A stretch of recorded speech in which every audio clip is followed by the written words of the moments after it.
I think mainly I was more excited than I was nervous or any of those types of feelings because, it's something I had wanted to do all of my life, and all of a sudden I'm getting to do it. And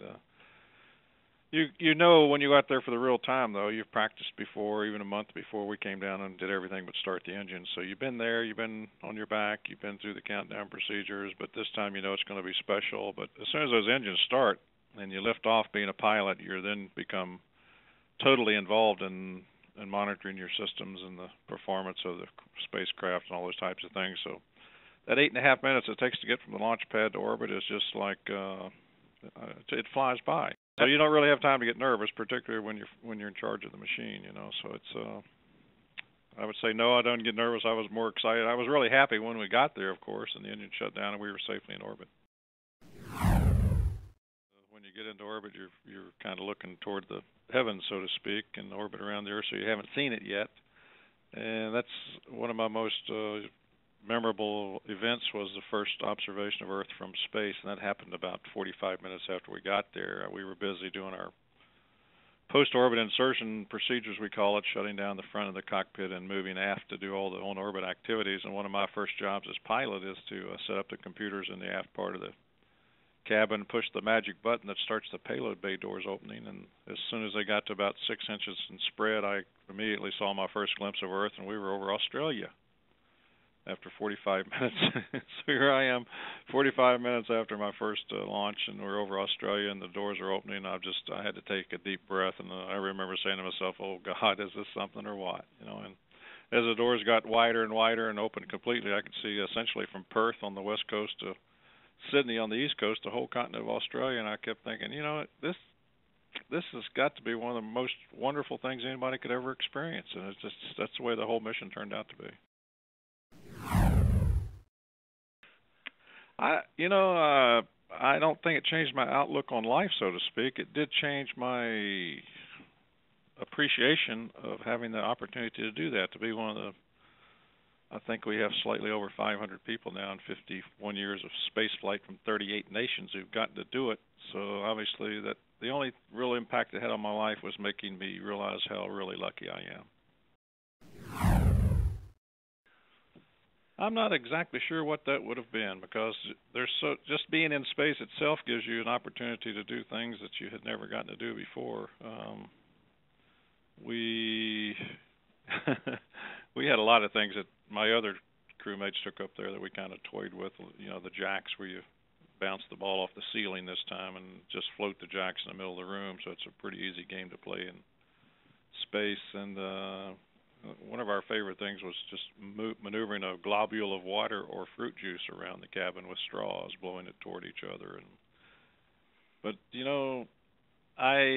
looking back on it, I don't know exactly what that would have been, because there were just so many things that we found, novelty things that we found to do with just general items up there, that when you get into the environment of weightlessness, there's so many things you can do with so many.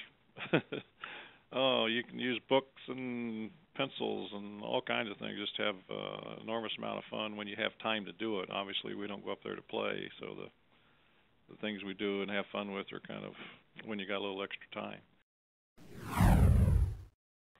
We have what we call our crew activity plan. It's a little book that we train to, and it's like our Bible. And when we're up there, should you forget what you should be doing every minute or so, you can just open up the page to whatever day and whatever hour, and it'll tell exactly what you should be doing. But we've done it so many times in practice that we kind of second nature. So just about every minute of every day on orbit is scheduled to do something meaningful and productive.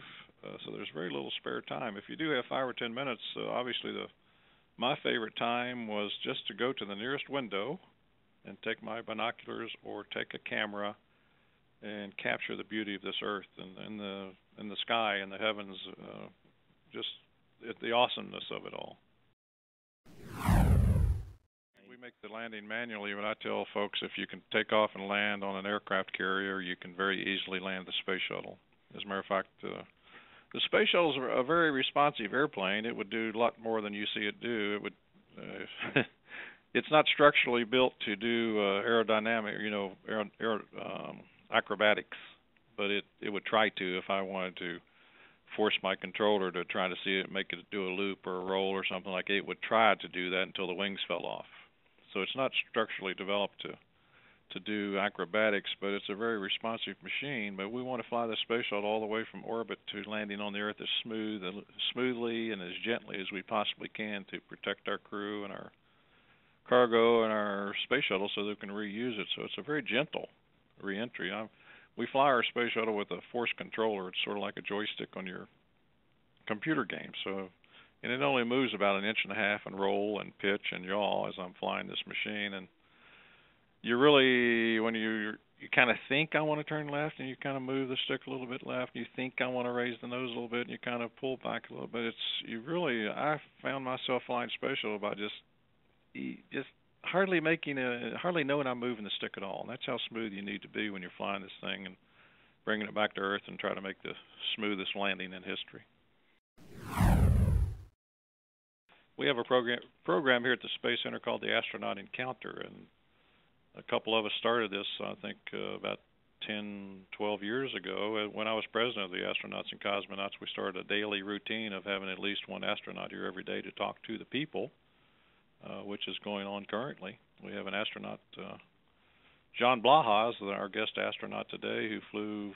He's been in space a couple of years. He spent time on Mir. He's a Air Force test pilot who flew shuttle several times and spent time on the space station. So he's here to talk to the people about his experiences today. So each and every day of the year, except Christmas when we're closed, we have a visiting astronaut to talk with, answer questions, take pictures, sign your autographs. That's just one of the many things that we do here at the Kennedy Space Center to keep this space program alive.